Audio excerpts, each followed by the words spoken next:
संविधान एक वेळेला बदललं, आम्ही तुम्ही कोणी राहणार नाही, पुन्हा ह्या देशात गुलामगिरी येईल, आम्ही इंडिपेंडेंट राहणार नाही. कारण हे मोदी सारखे लोक आले तर निश्चित हे समजा की या देशात पुन्हा इलेक्शन होणार नाही. हे लास्ट इलेक्शन समजा. तुम्ही कोणत्या आयडियोलॉजीला डिफीट करायचं आहे? मनुवादच्या आयडियोलॉजीला डिफीट करायचं आहे.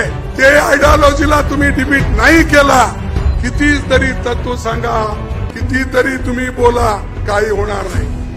त्या आयडियोलॉजीवर तुम्ही टिकून राहा, तेव्हाच तुम्हाला यश मिळेल. जब हौसला बना लिया, ऊंची उड़ान का, ऊंची उड़ान का, फिर देखना फिजूल है कद आसमान का. SB न्यूज चॅनलला लाईक करा, शेअर करा, सबस्क्राईब करा.